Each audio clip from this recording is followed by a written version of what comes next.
predicted here to be about 12%.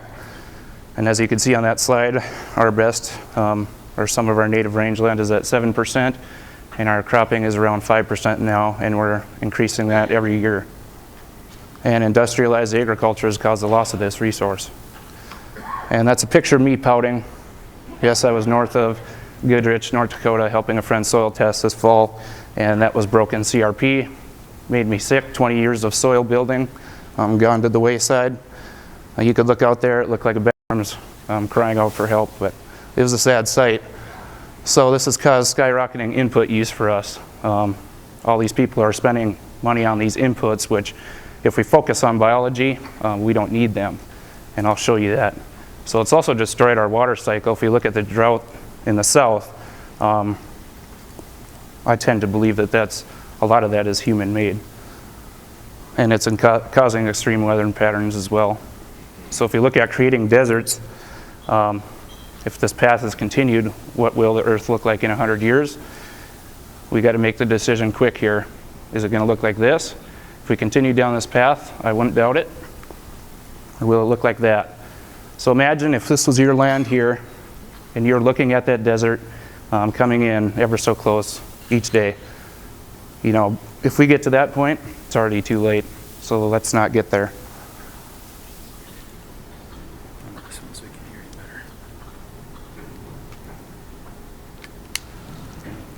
Okay, so creating deserts. If we look at our food desert now, 60% to 70% of the food in a grocery store consists of either soybeans and corn. So we've taken the diversity out of our food sources, which is not good. And also people are leaving the rural areas and moving to town, mainly due to career loss or opportunities, which I'll present later that this doesn't have to be the case. And also biology is being inhibited by today's current production model. So we need to change this. And how do we regenerate this resource? Focus on building soils and organic matter through soil biology. We got to start with no-till. Obviously, tillage hasn't worked. I'm sure many of you have watched Keith Burns' The Dust Bowl. Pretty good series that was on PBS there a couple months ago. But we should learn from that mistake and learn that we need to move forward and not have the same thing happen again, because we're really going down that path once again. So we need to focus on diversity and be biologically driven. Notice logically, it makes sense. To me, it's common sense. So if we look at land management and consequences, I made this inverted triangle here, just showing the different levels. We start at the bottom at tillage. We all know we can't continue civilization by utilizing tillage. Then we move to no-till, which 20 years ago was a good step, but now we need to move above that. I kind of rival no-till to wiping your ass with hotel toilet paper. You can keep doing it, but do you really get anywhere? And then at the top, holistic land regeneration by focusing on biology. And these are the consequences of these land management practices. We can either degrade or regenerate, sequester carbon, release carbon into the atmosphere, and we can be biologically driven or input driven. I choose biology because it's cheap and it works for us. So I figured a definition was needed. The term soil health, like many others, like sustainability, is getting infiltrated. So it's a continued capacity of the soil to function as a vital living ecosystem that not only sustains, but nurtures us as well. And I had to point this out because this is the NDSU soil health team promoting tile drainage. I'm not sure how tile drainage fits into soil health. I hope that they learn from their mistake of doing that and move on from that. So moving on to biological primers, we used to call them cover crops, but they encompass a lot broader topic than just covering the soil. They're feeding our soil life, which ultimately feeds us. And they feed everything starting in the soil, those soil microbes, insects, all the way up to plants, animals, and us. So taking a look at the bacteria, fungi, earthworms, nematodes in the soil, starting there, we must focus on feeding these guys first, because in return they'll feed us. And then insects as well. Once you create those biologically healthy ecosystems, the insects will come, and they're providing a great service for us as well. Moving on to wildlife. And then we like to feed livestock. I found this picture to be kind of ironic. Took this when we were in San Francisco earlier this year. If we look at that pop, and maybe you guys will feel guilty if you're drinking one, but that's 60% high fructose corn syrup, so there's that lack of diversity in our food sources. This is not the kind of cattle we like to raise on our place. So ultimately, she is obese and malnourished. We like to replace that with diversity in our livestock that looks like that, out on the land. When livestock are in a lot, you create a resource concern. When they're out on the land, they address them. And then ultimately, the health of the people. This is when we were in Hawaii a month ago. Multiple farmers markets every day. And for the most part, the people looked really healthy over there, and the food was delicious. If you notice that lady on the left, she's concerned about the next generation in her family. So Leupold sums it up very well here. Land then is not merely soil, it is a fountain of energy flowing through a circuit of soils, plants, and animals. So taking a look at the role of livestock in the 4 ecosystem processes as defined by holistic management, the energy flow. When we don't have the livestock out on the land, like these lands evolved with livestock. So when they're not out on the land, there's huge gaps in these cycles. If you think of energy flow, creating green plant material, and converting that into saleable beef or chicken, whatever, and then the water cycle as well. So say livestock drink from a tank, they go out, dung and urinate on the land, that water cycle is able to function again. And then also the mineral cycle, what's coming out the back end of those animals. Mineral rich dung and urine. And community dynamics, we're actually able to control weeds, as people like to call them, in our annual cropland situations by utilizing higher stock densities and inhibiting those weeds. So we bring the livestock on the land, these start to function once again. So they're a tool used to improve the resource and generate dollars for us. That's a picture of a mob grazing out on a biological primer a couple years ago. It was a very diverse biological primer, about 10 species. As you'll see, that's not as diverse as we're moving toward now, but this was a couple years ago. So that's what it looked like before grazing. This was a full season. And what we do is we put the livestock out there. That particular mob was 328 heifers grazing, and we moved them multiple times a day, 5 times a day. And the live weight was 685,000 pounds per acre. And a lot of people think that it's a lot of work moving livestock, but it doesn't have to be that way. We have the automatic gate openers. So I go out every morning, it takes me an hour to set up the fences, I have the rest of the day to do what I want, and I'm making a pretty good profit. So that's what it looks like after the litter on the soil surface, feeding soil biology. That's what we want. The livestock take the top third of the plant and leave the rest and trample it to feed that soil, which ultimately feeds us. So then after that, we continued regenerating by seeding right into that residue of fall seeded biennial of triticale, vetch, and sweet clover. So the next spring, we bring those livestock back in. These are some heifers that we're developing for breeding. So they were grazing out there in mid-June, mid and late June, and there's a lot of biomass out there. And we purposely let the triticale get more mature, because if we didn't let it get that mature, it's a higher carbon plant right now. Our soils would be bare because they're so active, they would consume all that, and we would have bare soil, which is not good, obviously. So carbon is the key. That's what it looks like once they move in. People think that that's a lot of waste there, but it's not. Those are nutrients being cycled back into the soil.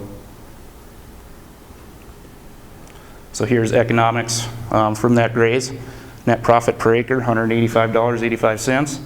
Plus I always ask, what's the value of enhanced soil health? I'm not sure that we can put a value on that. It would be exponential though.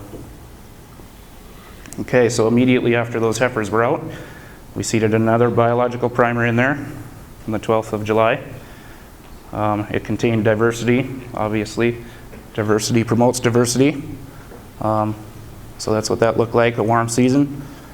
And this is biological primification at its finest, feeding the soil biology that sustains life. Like we talked about organic matter earlier, noticing an upward trend on our operation. Like I said before, we don't want to be losers. We like to win and gain. So yeah, we're at 5% now and hope to get to 12% by the end of my lifetime. That's my goal. And this would not be achieved without the integration of livestock on our cropland. So grass finishing on warm season mix then, we take these steers in and we don't graze at nearly as high as stock densities. We're focused on animal performance here. And if you notice, you can see fat around that guy's tail head. They're doing really well out there, gaining over 2.6 pounds a day. So that's our net profit per acre from our second graze on the same field. And what's the value of enhanced soil health?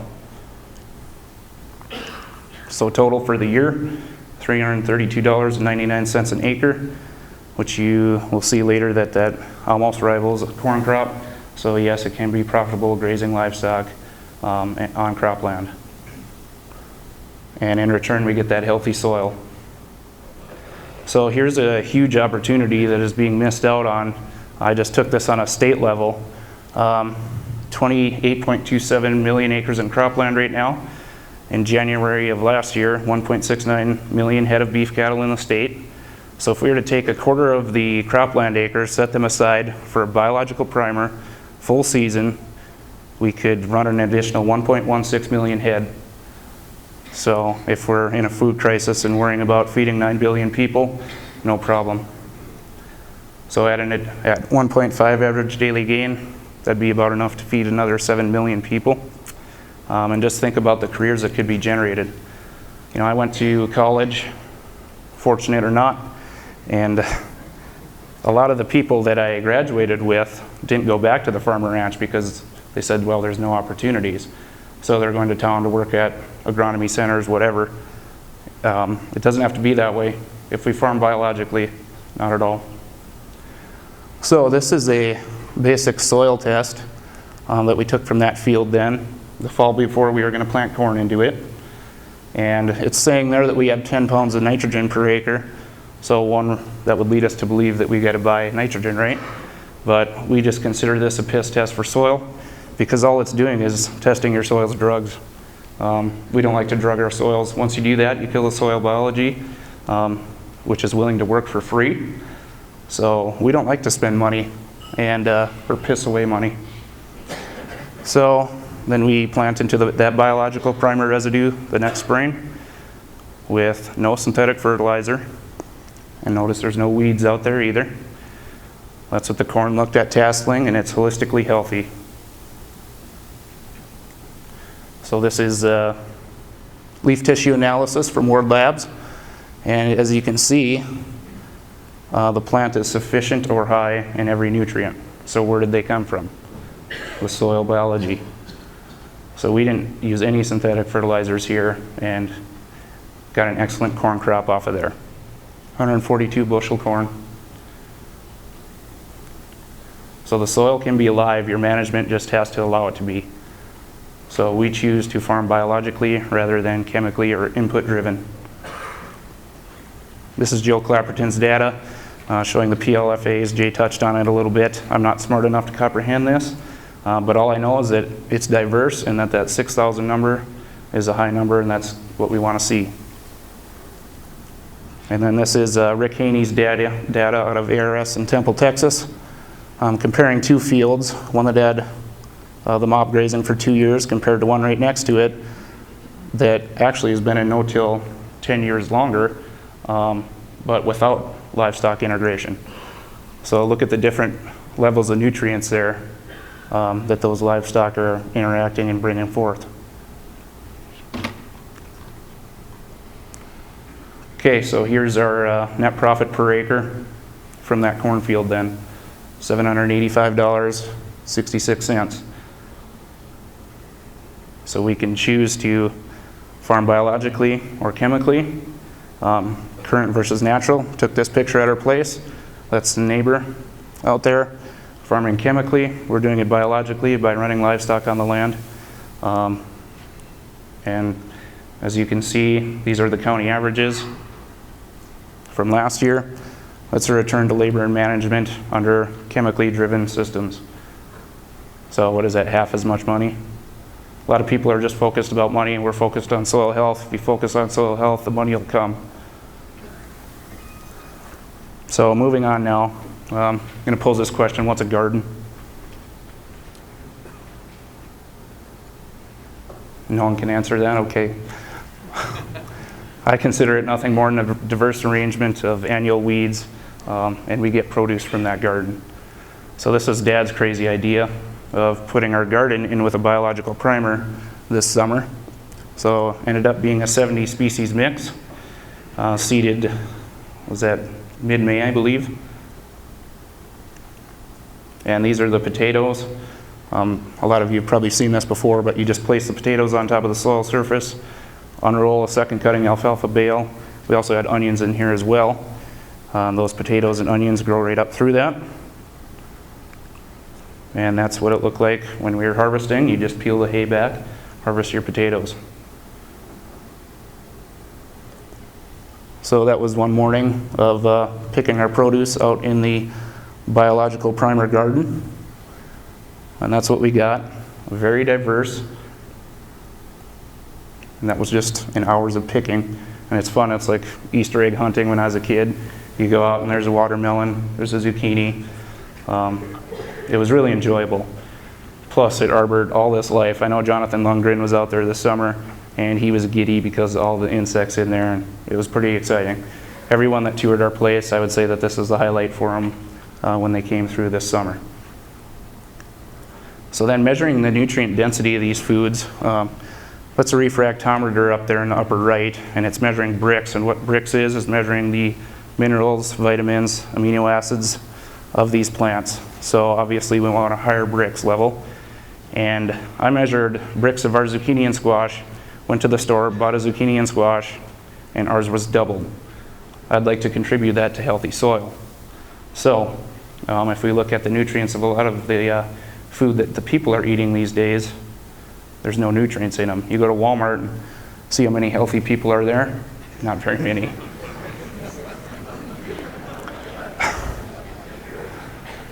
So high Brix equates to high mineral absorption of the plant, higher dissolved solids and less water, enhanced aroma and longer shelf life, which is huge.